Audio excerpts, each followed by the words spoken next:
I'm so glad that we went live after that. Oh. All right. Welcome, everyone, to the MMA Vivisection with me, Zane Simon, and my co-hosts, DEO and Victor Rodriguez, here from Bloody Elbow to talk. We're doing a doubleheader here for the two big shows in MMA this weekend, Invicta FC 29 and RIZIN 10. Honestly, we could do ACB 86 as well, but we didn't. Basically, it's the only card, unfortunately, that has odds up for some reason for this week. I kind of assumed that I'm sure Invicta will buy Fight Night, but those odds apparently are just coming in last minute, and RIZIN doesn't have any up either. So they're the two cards we're the most interested in, though. So they're the two we're talking about. And let's be real, RIZIN's like the odds for that are just it's kind of like trying to bet on pro wrestling. It's you kind of know who's gonna win just because it's or at the very least they're like Bellator odds, where like pretty much every Bellator card, it's like one guy's a 600 minus 600 and the other guy's plus 500. Yeah, it's like you gotta be a degenerate to try to bet on this stuff, bro. Yeah, the outline is not that hard to see, really. Yeah. So unlike normal, we're not gonna go all the way through this Invicta card because, frankly, the bottom of it is a bunch of people who've barely fought at all before, and we've got two cards to cover. So we're just going to skip the first three bouts, more or less. Vic, is there anything on the bottom of that card that looks interesting to you that caught your eye before we just move right by it? Yeah, first off, the very first fight on this card, they already did a face-off type thing here already, a little bit of a featurette. Vlismas, who's an Extreme Couture fighter, got a, pretty lengthy amateur career, taking on Helen Peralta, who showed herself to be a beast in her first fight.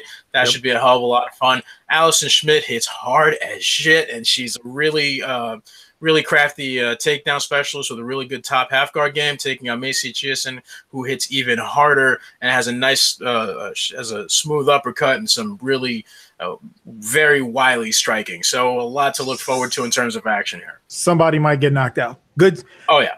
Forecast is pretty good for a knockout in this one. Yeah. Hey, listen, and you're getting new featherweights on a big stage, so which they need. Yeah. Yes. All right. So moving right on then to the first bout between women who have fought more than once before in their careers. Liz Tracy versus Cherry Murasky. And Dio, flyweight bout, what can you tell me about it? On this one, like we haven't really gotten to see them like on a big stage that well. We saw Liz Tracy get, she lost her only Invicta fight that she's had so far. She rebounded from it with a win. But we have seen Cherry Murasky in multiples, I believe, so far on Invicta. So I'm going to go with her. She's a little bit more crafty from what I've seen, at least. On the ground, so it's kind of rolling. This is one of those ones where it's like there's both at that level where it's kind of rolling the dice. So, yeah, I'm gonna go with Murasky on that one. All right, Vic, what can you tell me? Well, Tracy, Liz Tracy is 4-2 as a pro, 2-1 as an amateur. She got a really weird sort of bob and weave thing after she throws a punch. It's like immediately after she launches it, she goes with this sort of Cobra thing, like Steve Fox of Tekken or something, really good body locks and starts working takedowns from there and is deceptively smooth when it comes to her grappling. You think that she's only going to take one step in the next direction and she'll take three. Really good control when she gets to your back, really decent cardio and a pretty strong right hand. Whereas Murasky is mostly known for her jiu-jitsu. I'm a little concerned, not to be ageist here, but she is 39 years old. 5-1 in her amateur career, 2 TKOs and a submission there. Currently 4-1 as a professional. I do think that she has really good defensive grappling as well, pretty decent submission defense. What I don't know is how well she'll be able to consistently stay a step ahead of Tracy striking. So I'm going to go with Tracy on this one. I initially when it was first announced, I'm like, yeah, I think Murasky takes it. But I actually kind of swung around. I think Liz Tracy's going to win this. All right, that brings us to a bantamweight bout. Julia Avila versus Marcia Allen. And Vic? I'm really impressed here. Alan, we saw actually, she's just a super durable, very, very strong, very good athlete in terms of being, very sturdy and like exploding in certain moments, but she's not really able to sustain that same pace. She kind of has to slow down a little bit. So if you've seen her before, whether it was her previous fight at XFO or, that World Series fight that she had against Ashley Evans Smith, it's kind of tough. I'm not sure how she's going to be able to pull this off, because Avila is one of those fighters who's, well, for starters, let's see here. What did I have? Oh, yeah, there we go. 2-0 as an amateur, 1 TKO and a straight knockout, undefeated as a professional. She's got wins against Nico Montano and Marion Renault, both decisions in her past. So that's saying something. She's really got a firm grasp of the overall MMA game. I think it's just a matter of putting some of these pieces together a little more fluidly. And that not just the strong resume, but just the fact that she has a much more controlled form in her fighting, and she's not as reliant on athleticism.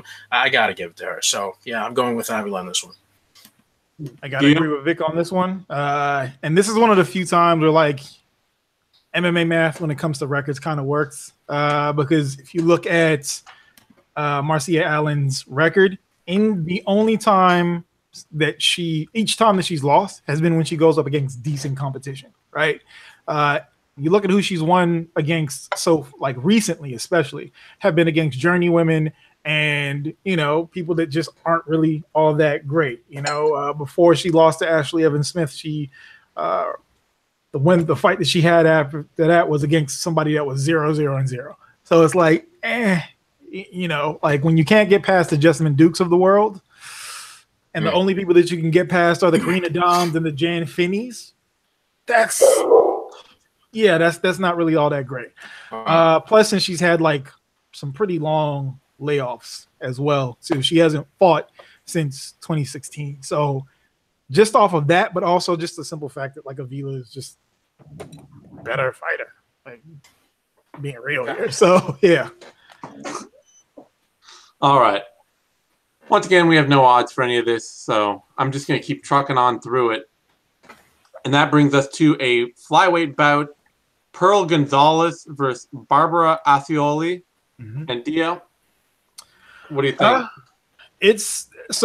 Pearl Gonzalez was one of those ones where she had lackluster performances in the UFC, so it was like, is she really? And she showed that she's actually pretty damn good in her last fight that she had in Invicta. So, Ascioli's pretty good, but on this one, I'm gonna lean towards Pearl Gonzalez, especially since she has momentum going into this. Ascioli hasn't won since she's lost 2 straight so far, and that does kind of do something to your psyche. But the people that she lost to Takayo Hashi and Karina Rodriguez, who we know is serious.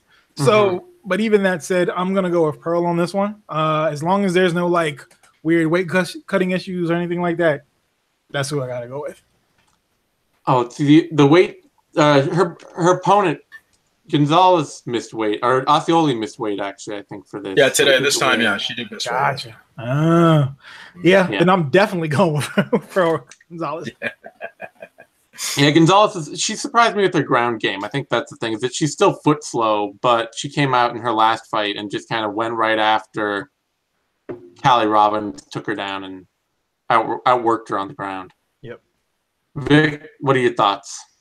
Watching Gonzalez's last performance, I think it was very evident that A, she had been brought up to the UFC way too soon. B, the fact that it probably was something that lit a fire under her ass, because C, she looked a lot better in her last fight than she did in either of her UFC performances. Now, granted, it may sound a bit unfair because you look at who it was she was fighting. Cynthia Calvillo, who's proven herself to be a top prospect, and taking on Poliana Botelho, who's not only a more experienced opponent, but just an all-around better athlete.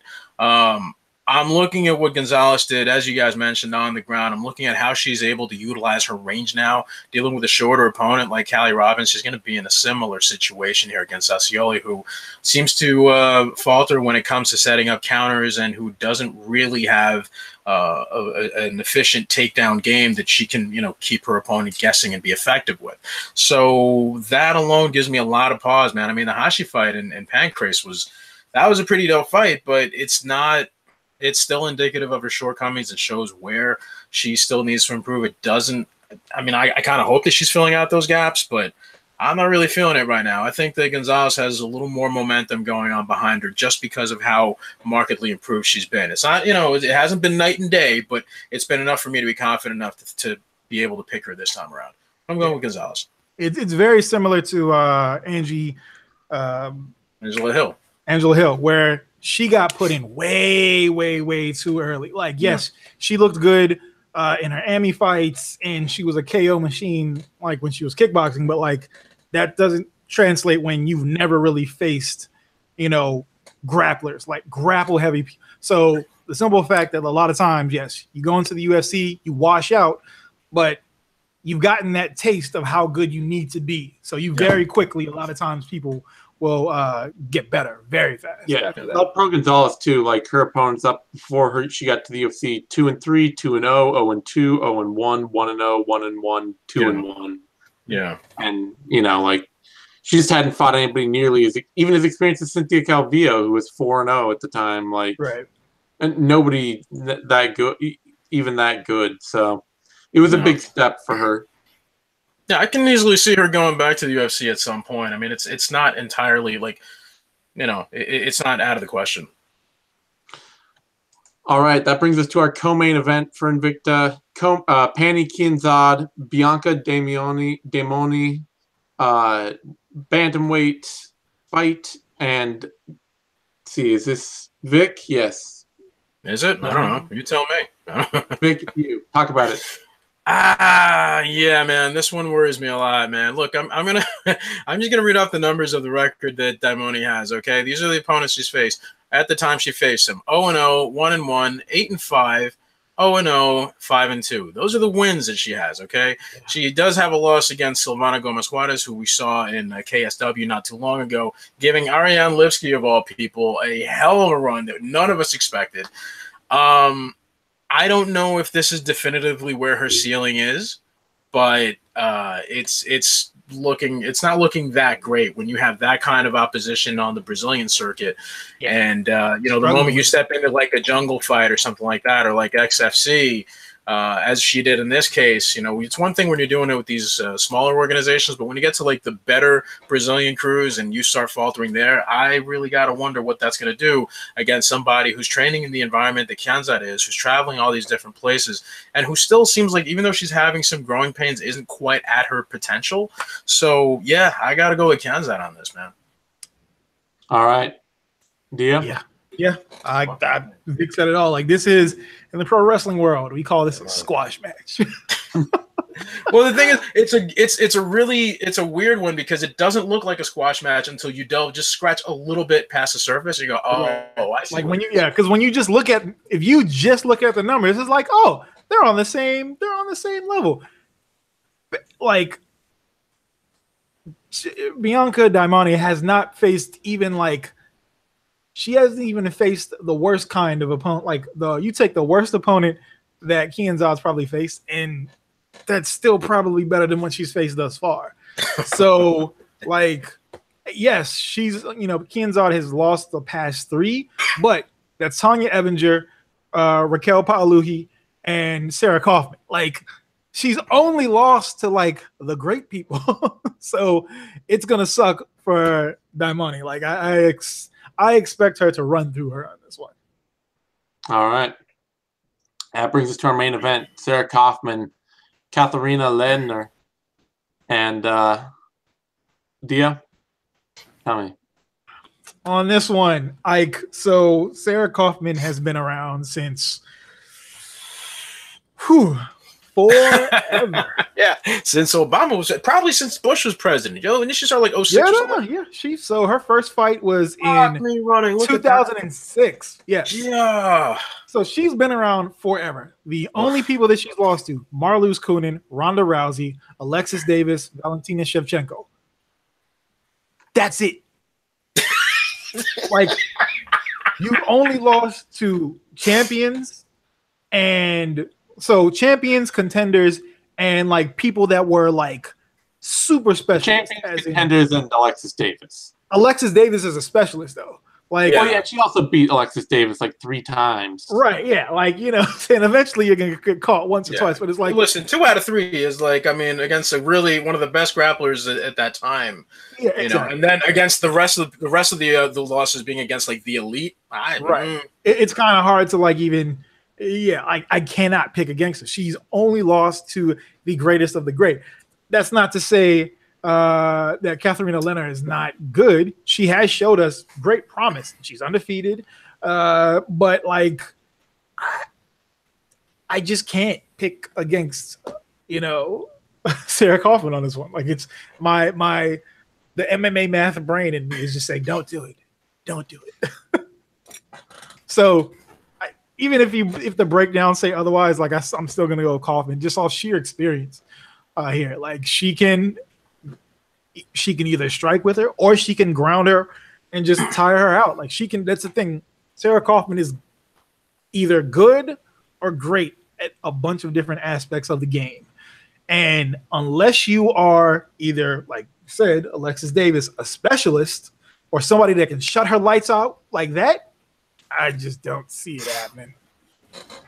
Well, I mean, even then, I mean, it's really just for Kaufman. It's all, can she take you down? If not, she'll have a competitive striking match with you where she'll win more often than not. But usually with everybody else, she can just out wrestle them. Yeah. So she doesn't have to.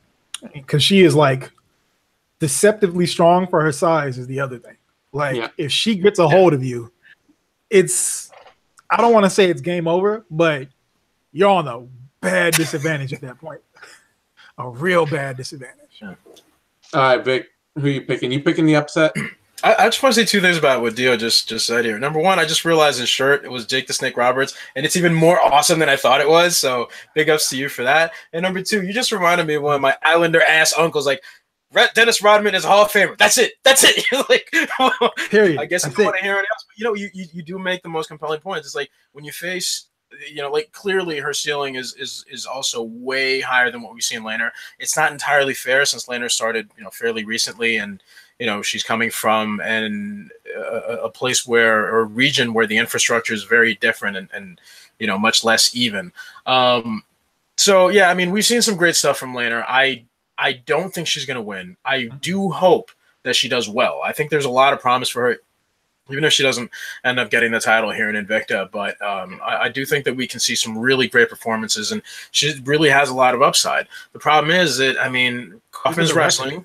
Kaufman's wrestling, for starters. Her submission savvy is pretty good. She's so much more vicious with her strikes on the ground, and she's utilizing her striking standing a lot better. So we've seen a leap in her ability to you know, from when she was released after the Shevchenko loss to then taking those 2 years off to fight Jessica Rose Clark.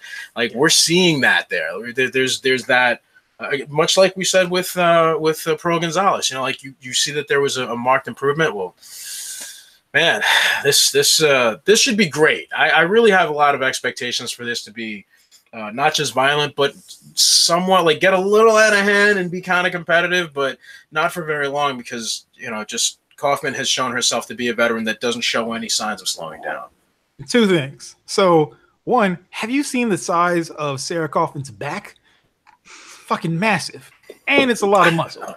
2, let's look at, so just reading off the records for Katharina Leonard. Last person that she fought was 1-1.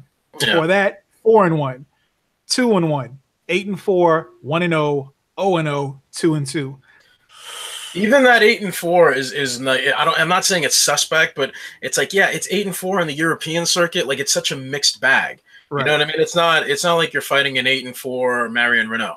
You know, we're in 8-4. You know, what other mid-level? You know, even Alexis Davis. You know, when she came into the UFC. You know, look at it. It's now 8-5 or 8-6, and it lost to Sheila Gaff early and Jarena Bars in MMA. Right, a submission. Yeah. You got to be very stubborn to lose to Jarena Bars in MMA. Like you clearly did not. And then after that, she's lost to Lucy Pudilova, Catherine Ledner, Lena Landsberg, and Maria Hogar-Jursa. Yeah, well then that's like the spring in Super Mario Brothers that you just keep like, what the fuck? Why are all these people that are like, you know, pretty decent athletes? I don't want to know. Whatever. Yeah. At least if nothing else, Ledner is probably going to get all 15 or all 25 minutes to work because Kaufman she can be a dominant grinder, but her last finish of a fight was 2011 against Megumi Yabushita at Armageddon FC 5. Yeah. God, I love old school MMA card names. Jesus Christ. What are you drinking out of that can, dude? That is pineapple seltzer water, sir. Oh, look at you. Congratulations being unhealthy. Yeah, I just ran out of my unhealthy stuff. That's why. That's the end of the Invicta FC 29 card main event. Once again, sorry we don't have odds for that, but for some reason odds aren't out on any of it. I assume they will be in the next 24 hours, but I have no idea when. And that brings us to RIZIN 10, which doesn't have any other name. There's probably one of the other like 6 names that RIZIN cards always seem to have. You know, RIZIN 10 Grand Prix opening round, all soul. Yeah, Super Street Fighter 2 Turbo Deluxe Edition. Yeah, the Rainbow Sakura. Exactly. But before we start, real quick, because it's the predecessor to this. There you go.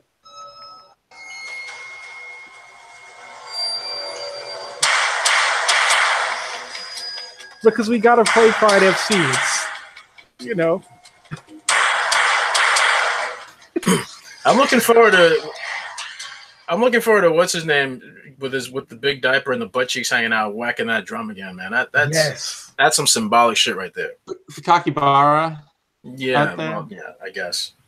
Yeah, is it him? Same guy? I don't fucking know. No, it's a pro wrestler dude. It's the other guy. Oh, that's right. No, it's Takeda, right? No.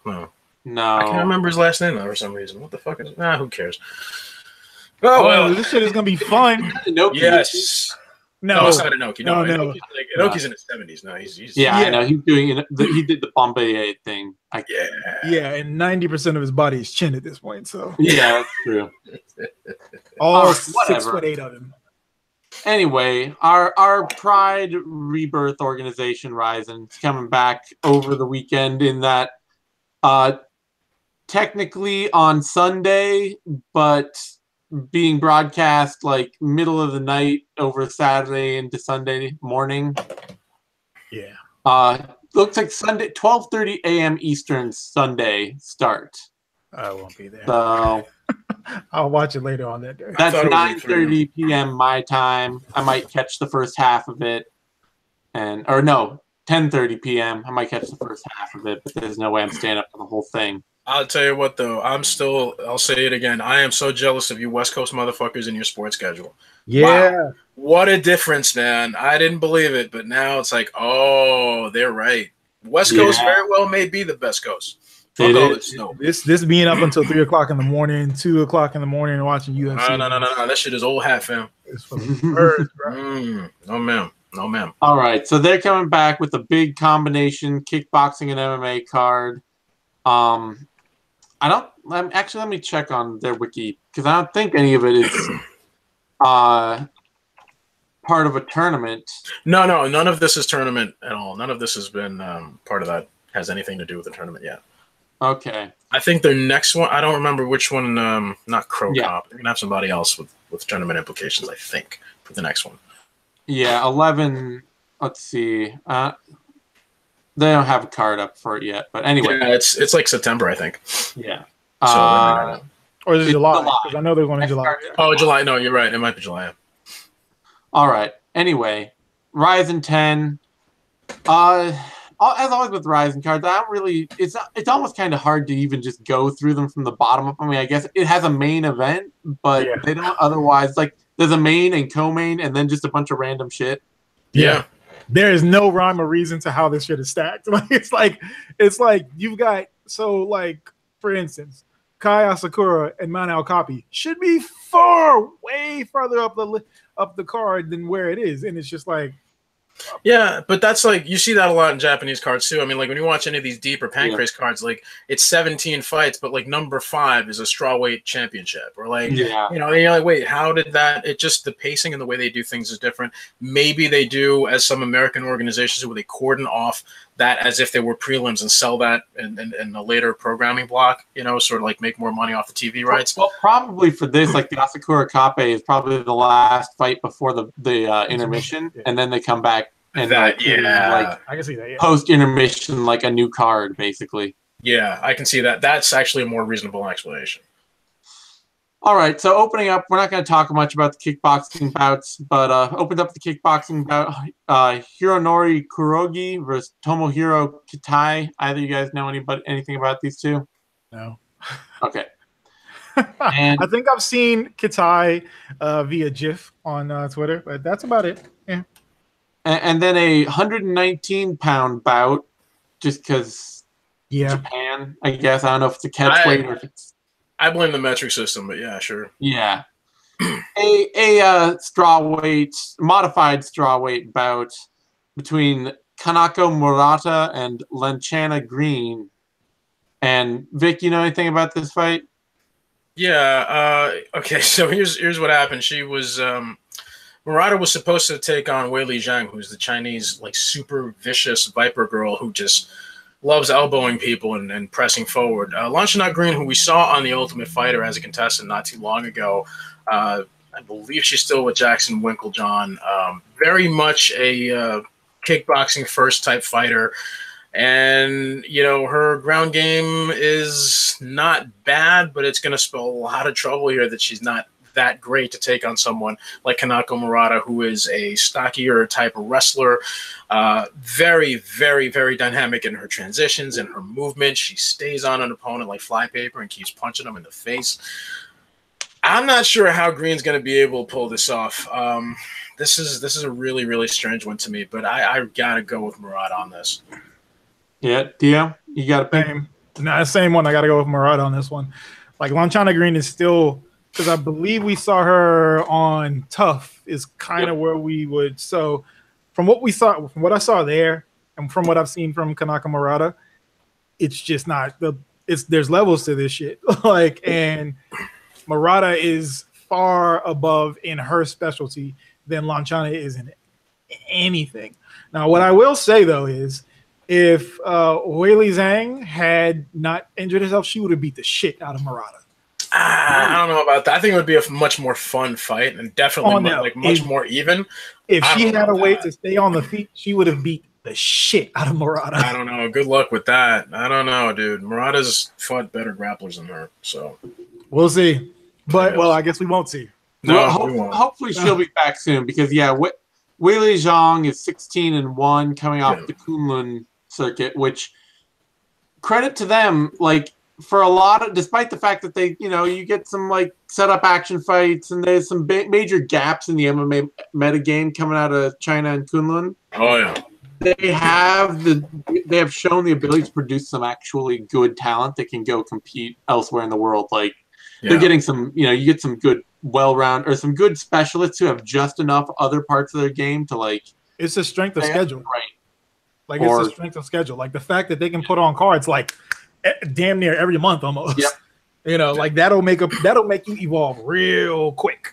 Yeah. Yep. All right. After that, a heavyweight bout. First of a pair of heavyweight bouts. Jairzinho Rosenstruck versus Andrei Kovalev. And Dio, what can you tell me about this? Anything? Oh god! I'm going with Biggie Boy though. I'm going with the man who has what sounds like a Portuguese-esque first name and a Dutch last name. So, yeah, fighting out of Suriname. Yeah, not a Suriname. Yeah, the last name's Dutch because he's Surinamese, but the first name is actually Jair. I think that's just a Brazilian style nickname. right. Because I gotta go with Biggie Boy, like just because his nickname is Biggie Boy. So. Well, you'll be the only one doing that because I'm not doing that shit. I mean, okay, I'm not gonna pick against like the smart part of my brain is saying don't pick against anybody from the Eastern Bloc, but I can't pick against Biggie Boy. Like, no, I mean, is Ukrainian Roy Nelson here really like the dude you hang your hat on? You seen this Tapology photo? Click through on that. Yeah.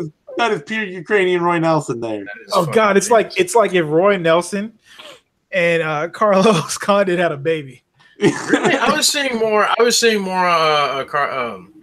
Carlos Condit or not Carlos. Fuck you! Just because you said it, Andre Arlovsky and Roy Nelson having a baby. That's really what it looks like. Arlovsky and Roy Nelson having a baby. I can see it.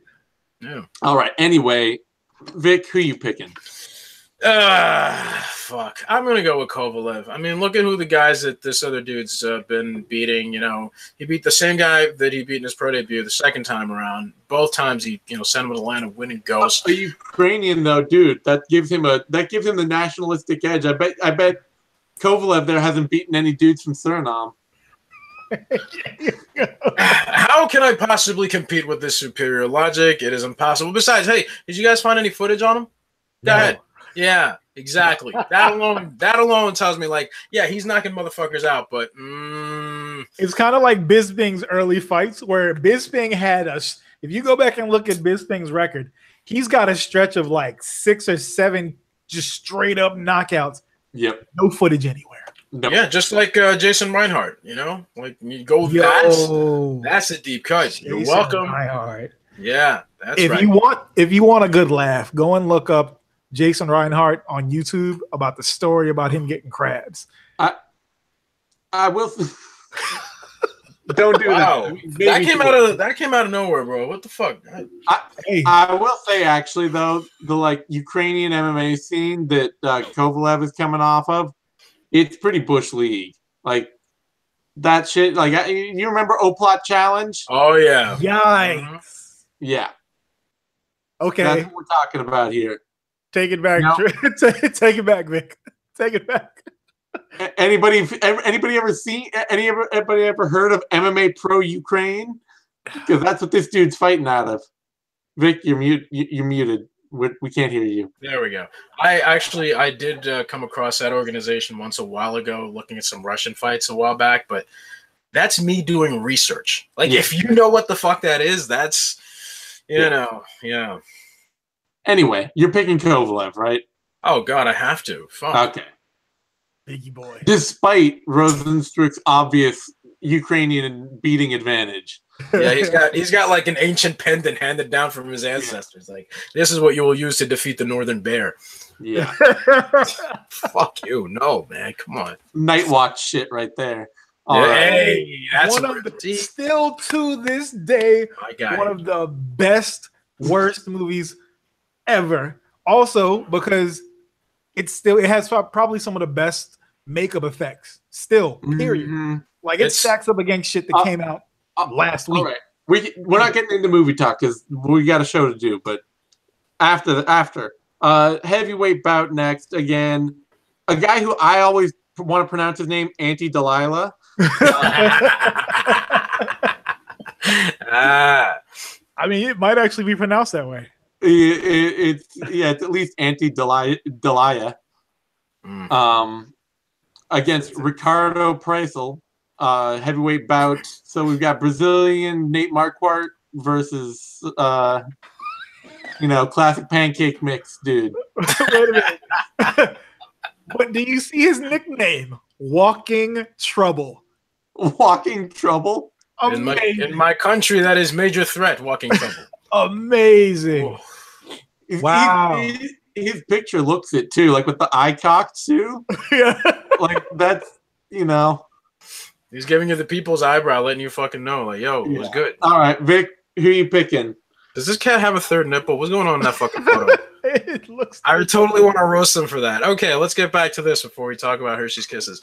All right, so Prassel is a dude who is currently 9-0. His record is showing a big bunch of finishes, and actually not a single decision as far as I can see. He's also fighting guys. One knockout, rest of submissions. Yeah, and here's the thing. I'm looking at the records of his opponents at the time they fought. 1-0, 1-0, 1-1.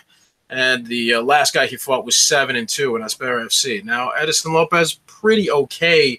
I don't know if he's ready for what Delia, even though Delia's, he's inconsistent, really. He just got brutalized by Marcin Tibur at M1. Well, actually, not just. It was 3 years ago. 2.5 years ago. So he's taking a 2.5-year break, and he's coming in against a guy who's really more of a submission specialist, but doesn't have the best conditioning. I don't really know, man. It's like it's you can pick whichever one you want. I'm not going. I'm going to go with Delia here just because he's beaten some more recognizable names and fought better guys. Yeah, but this is a dude who actually competed against Dion Starring. Like, yo, the God. Oh, Jesus. Oh, wow. Yeah. The king of Kung Fu is. Yeah. All right. I gotta go with Brazilian Nate Marquardt here. One, so this is the big thing, right? He lost his last fight because he broke his leg. Yeah. I remember that. That was nasty. Exactly. I remember this floating around on the Twitters and such. Anytime you come back from something like that, because that was a particularly bad break, you're going to be gun shy on certain shit. So even though Brazilian Nate Marquardt is, it hasn't fought the best, he's going to come into this with confidence and, third nipple's not. So I'm going to go with Prassel. I guess that's how you pronounce his last name. Just because, I think it's Prassel. His nickname is Prassel. German, so maybe he's got German I will say, it is probably the layoff may actually not be a bad thing for Delia because I didn't realize dude's only 27. Oh, that's also city miles on him, boy. I know for a dude who started in 2011 and has fought fucking Rico Rodriguez. Like a couple of years off might actually have been a good thing, Could be. Who knows? But yeah, I definitely like the look of a dude who's been fighting constantly right now against a guy who hasn't fought for a few years. Yeah. After that, a atom weight bout, although once again in the mystery of Japanese weight classes, metric, whatever, who knows. Ayaka Hamasaki versus Alyssa Garcia. And Dio, what do you got for me? This is a setup fight. Like there's nothing we got to break down here. Yeah. The thing that we probably remember Alyssa Garcia about it was having really high cut attire last time. That's about it. This is a squash match. Hamasaki is going to she's not going to brutalize her, but she's just going to steamroll her. Yeah. Vic, you picking the Japanese squash match here, or are you picking the upset? Fuck no. Okay, so Garcia is one of the proteges that Josh Barnett's currently training, and she does have a really solid catch wrestling pedigree. Problem is, man, it's like she gets mixed up in what phase of the fight she's in. When she gets to the ground, it's like, wait, should I strike or should I do this? And you see that hesitation, and it's cost her, Sometimes it's not using enough volume standing. Sometimes it's just she's not as athletic as her opposition, or her size puts her at a disadvantage. And meanwhile, I'm looking at Hamasaki, I'm looking at her body of work, and I'm also thinking, she might not be done being at her best either. So even though she got really just sent to the land of wind and ghosts in her last fight against Hinata Sozen, earlier last year, I can't pick against her, man. If you remember that Amber Brown fight, the kind of scrambles that she had and the way that she was able to pull out that submission in the end, come on, man. There's just the gap in experience and in progression. I got to go with Hamasaki. Yeah, and I love Josh Barnett. I love the whole Eric Paulson training lineage thing. Mm-hmm. But let's be real. The Four Horsewomen as a training project and commentary on Josh Barnett's abilities as a coach, Hold the garbage. Hang on a second. That he wasn't the only cook in that kitchen, though, my guy. Yeah, but who are the other people that Josh Barnett's trained? Like, who's the great fighter to come up working under Josh Barnett and really show off his coaching ability? I mean, you got Victor Henry and the other guy, but they're not like at that level. Like, they don't exist. No, they don't exist. They're not getting greatness, but he's got some decent guys. Yeah, he's made some fighters be okay, but like we're not seeing people like that. It's just not working, man. He had so basically the people that already had the raw tools, he made them a little bit better. He was able to hone them. But if you take somebody that didn't have a pedigree prior to it, it's not that many. So yeah. All right, that brings us to Kai Asakura versus Manuel Kape. And Vic, what do you got for me?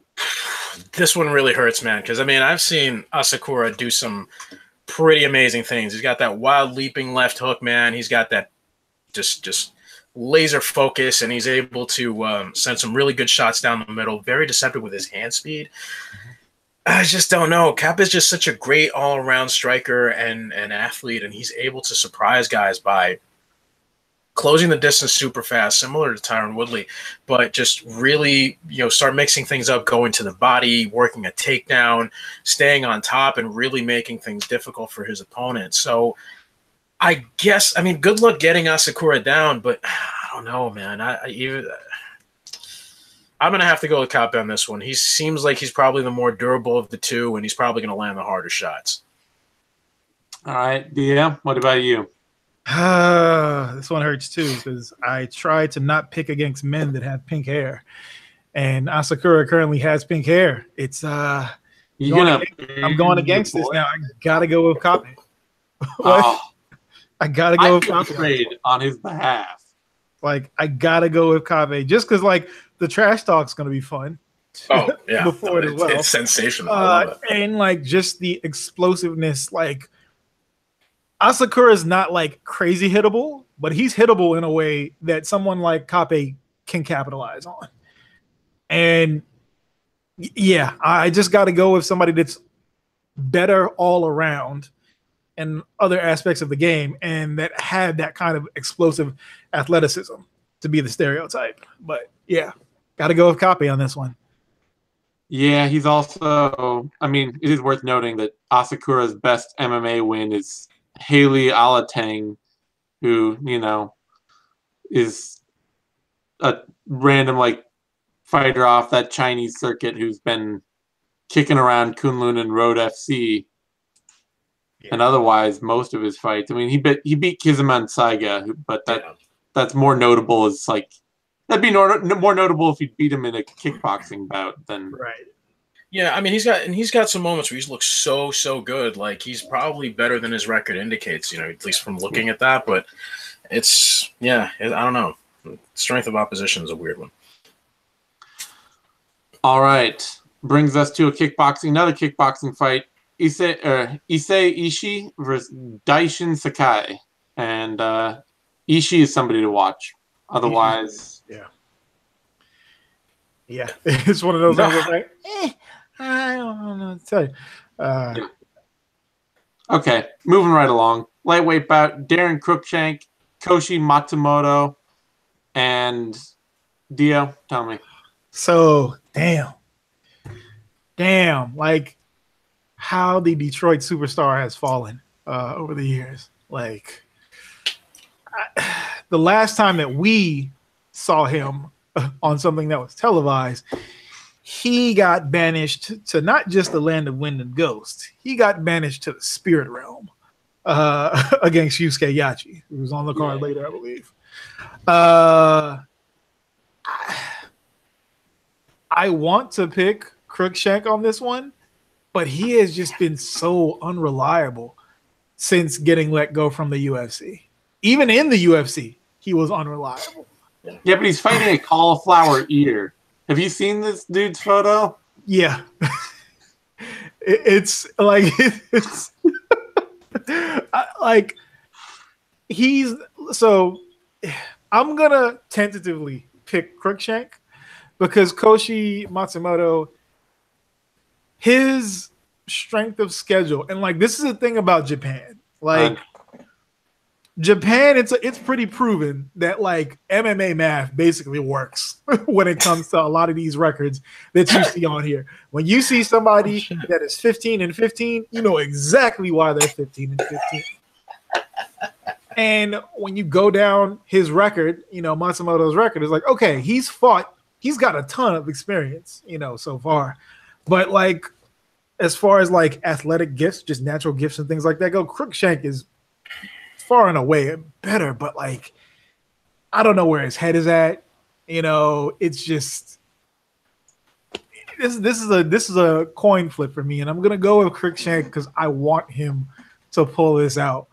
But damn, it's been a rough few years for him.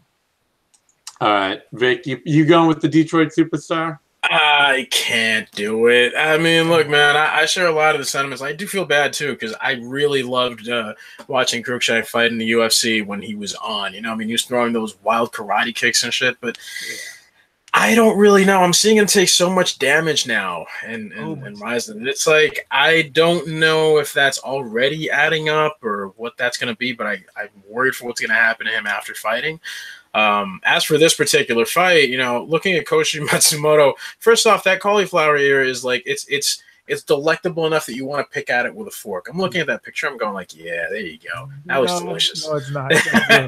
But the thing about Matsumoto is that he's one of those cats that's like his striking is also extra tricky. You know, it's like the sort of lazy looking leg kick and then step back. He's really good at gauging his distance and his timing. And even someone who still has some explosiveness and still definitely has the ability to put some English on those punches as Cruikshank is, I don't really know that he's going to be able to hit him as much as he thinks he will. And that's the thing with Matsumoto right now. He can take a hit. He can be staggered. He can be hurt. And he has lost due to strikes before, but I really think that this stylistically is a pretty bad matchup, especially with the kind of entries that Cruikshank tries to use. You know, the way he tried to lunge in with an overhand or like with a weird body kick. Like, I don't think that that's really going to work this time around. So I don't think he's going to get plastered this time, but I'm going to have to go Koshi here. All right. Up next, then, another lightweight bout featuring another yesteryear's faded superstar, or faded action fighter, rather, not superstar. I know Darren got the nickname, but come on now. Yesteryear's faded action fighter Diego Nunez versus Yusuke Yachi. And Vic, you picking the gun? My God. Listen, have you seen Yachi fight in the last 2 years? Bruh. Dude, this motherfucker's mean. Picked up a couple wins on the fucking Romanian regional scene. And that's awesome. 2-2. Yeah, 6-3 awesome. and 1-4. That's the kind of reasoning that I cannot respect. No, sir. Yusuke Yachi is my friend. Nothing but respect for my president. Oof. Yeah, it's like Yachi's gonna beat the fuck out of Diego Nunez. Like, it's not even like a. Like, that's the thing. Like, it's not even like a, okay, maybe this is gonna happen. Like, from what we saw, like, we got to see Diego Nunez fight a lot in the UFC, and his strengths and weaknesses became very apparent, and we knew what his ceiling was. And once he went on that real bad fight tear, or lost to Nick Lentz, then one of the Pitbull brothers, and then like Matt Bissett, which is like, I don't know, bro. And then he beat a washed out and bombed out and depleted Joachim Hansen. It's just like, all right, bro. Like, we know where you're 2014 still. That was 4 fucking years ago. 2014 Joachim Hansen was bombed out and depleted Joachim Hansen. God. So, like, recently looking at who he's gone up against, like, and seeing how Yusuke Yachi, especially if he comes in with a curly fro like he did last time, he's going to beat the dog shit out of Diego Nunez. Hope, maybe Nunez might have gotten a little bit of a confidence back, but nah, Yachi hits way too goddamn hard. Yeah, I think the way that is. Like, that's a tough one. Like, he, choked out Gomi Like, he used Satoru Kitaoka's head like a goddamn basketball. Dude, like, look, the thing with Yachi is though, like when you watch this dude fight, it's like he's always coming up with some new freaky shit. The only thing that's not to like about him is that if you want to buy any of his merch, you got to pay out the ass for the Japanese shipping costs. But other than that, man, like this dude, you know, he might eat a leg kick or two, but it won't be so bad that he won't be able to retaliate and really stun Nunes if just for a fraction of a second he gets a little careless throwing those kicks. Other than that, what other success, what other avenue? I don't see it. We could all be wrong. I mean, we do these with the understanding that we're picking based on what we see and what we can project, but that's a steep uphill climb here for Nunes. Steep uphill climb. Like, that is like, it's a... Like, if, like you said, if Nunes can get a leg kick in, he's gonna get a receipt for that, and the receipt gonna be a rough one. It's gonna be a ticket that will be punched. Yeah. All right. So after that, we got another atomweight bout: Kana Asakura versus it can't be her name, Melissa Sophia Karagiannis. Yeah. A bathing suit with boxing gloves. Yeah. Oh, yep. wow. That is always a bad sign when you're on Tapology or SureDog, and that's the kind of photo that you see them have up. Yeah. Also, Kana Asakura is really damn good. I remember in the last fight when she went up against Reina, I loved that she beat Reina. One, because she's actually just a better all-around fighter. Yeah. Two, because a lot of these very weird Japanophiles were just like, oh God, I hate this woman because she beat Reina. I was like, yeah, no, you can't just like the person that you think's attractive. Sorry, that's not how this fight business works, guy. So yeah, this is a squash match in its rawest form. That's just. This is one of those ones where they bring in a fighter because they look good, and it's going to look good on camera that Kana Asakura beat this woman, but that's it. Hey, she beat Andy Nguyen twice. Okay. Awesome. Andy Nguyen. Andy Nguyen. Oh, by the way, that's the hill you want to die on. She fights this weekend, by the way, King of the Cage with Phil Baroni headlining. Oh God, that is way too appropriate. Andy Nguyen and Phil Baroni on the same card just feels too right. Oh, now Real quick though, go back and watch the Reina Kabuta versus Andy Nguyen fight. Some of the most disgusting body shots that you will see and hear in your life. That last shot echoed. I'm pretty sure it echoed through the whole arena. The mayor heard that shit. Yeah. Caused the tidal wave in like New Zealand. Yeah, exactly. Like Godzilla was awakened from that shit. It was ridiculous. All right. After that, our co-main event: Tenshin Nasukawa versus Yusaku Nakamura. Kickboxing bout. I am basically assuming they've found a willing body to feed to Tenshin Nasukawa. Yeah. Which fucked up. I'm fine with that. You know, dude looks like he's a member of a boy band. Is out there fucking people up in the ring. I don't need a lot more than that. Yeah. Like Yusaku Nakamura, like he's put on a pretty decent, record thus far. It's all right. But like if you're going in, that's for MMA though. You are going against one of the violence gods in Tenshin Nasukawa. Like maybe the heavens might open up and a bolt of lightning comes down and strikes Nasukawa and knocks him out. Maybe. But you signed up to get your ass lit on fire in this match. Like it will actually look like somebody is pouring gasoline on him and lighting a match. Jesus Christ, man. And he's only 19. This isn't even his final form.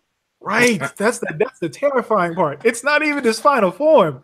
He's still got like 4 more forms before he gets to his final form. It's gonna be eventually you'll see him out there with like all these tentacles coming out of his back. Yeah, he's gonna have the fucking gold hair down to the floor. It's gonna be ridiculous. Like, Jesus Christ. Vic, anything to add? Nah, not really. All right. Yeah, it's because it's just like I'm good. I'm good. All right, main event time. Kyoji Horiguchi, Ian McCall. Vic, is there any way you're picking Uncle Creepy? We have been doing this for way too fucking long. You come at me with the disrespect. No, man, look, I think Ian McCall is just an unappreciated or underappreciated, let's say, talent who unfortunately was never really able to show his full potential in the UFC after that draw that he had with Mighty Mouse, which I still maintain he fucking won. But that's just me. I bet he's going to get hit by a fucking light. Yeah, he's probably going to fall off the arena ceiling and fucking hit him. Yeah, like the pyro will go off at the wrong moment and singe his mustache or something. Not even hit him, like hurt him, or hit him in the head or anything, but like hit his foot, like land right on his foot right before the fight starts. It lands on his big toe, like I'm gonna get you sucking. It's just gonna swell like this, the size of my fist. It's beautiful. No, man, I the thing is that Horiguchi looks untouchable right now. And when you have such a hot hand and you've had a stronger schedule and now you've revamped your game since moving to America Top Team and having the coaching of guys like Mike Brown, fuck, man, how do I pick against that? Like, even though I know that McCall has a really, really amazing wrestling game and he's got slick boxing and he's really a hell of an athlete too, very dynamic, very explosive. I mean, this guy could do cartwheels and backflips if he needed to, but it's not going to be at the point where Horiguchi can't stop a takedown or a chain of attempts for takedowns. I mean, he's going to be able to defend submissions as well. The best thing I could see happening here is us going to a decision. There's no way that I can't favor Horiguchi on this, man. Look at his movement. Look at his speed. Look at how hard he's hitting these guys. Yeah, I got to take Horiguchi here. As much as I love Uncle Creepy, much respect, but not this time. All right, Dia. I mean, Horiguchi's the second best in the world at that weight class. Like, period. That's it. Point blank, period. There's not really much else to add. Uncle Creepy. This is bantamweight, I should know. Or bantamweight. Never mind. So, not at that weight, but at 125 pounds at this point. Like, he is the second best person in the world when it comes to that. And even at bantamweight, he's pretty fucking high up there at that weight class too, right? So here's another thing about Uncle Creepy. So just so that y'all, here's a statistic, right? So he's 13-6-1, right? That's the fights that he's actually fought. He has 12 canceled fights. 12 canceled fights. Almost as many canceled fights as wins. Right. And six of those canceled fights have happened in the past 3 years. Like, he has the worst goddamn luck. Like, they better wrap him in bubble wrap, then put him inside of like some sort of like safety interdimensional device, and like just teleport him into the ring when it's time to fight. Because like, they'll just give him a rash. They did that, and that fight against Kappa ended in under 2 minutes because he fucking cut himself on a ring rope. On a ring rope, bruh. Like, he cut himself on fabric. In the cage. I think they have the plastic lining at the bottom. Those whatever. Ones. I don't know. I don't know. Fuck. How does that happen? Like, it's one of those things where it's like, how can one person have such bad luck? It's amazing. Like, I don't know what witch he pissed off, but someone put a curse on him. Like, he needs to go fucking bury a chicken foot in his yard and jump over it 6 times, throw salt over his back, like drink some weird concoction made out of honey and things that you're not supposed to eat. But like, take 2 dried fishes and tape them to your head. Yeah, like I don't know what he did, but my God. But yeah, Horiguchi all day, every day. Gucci gang. Basically.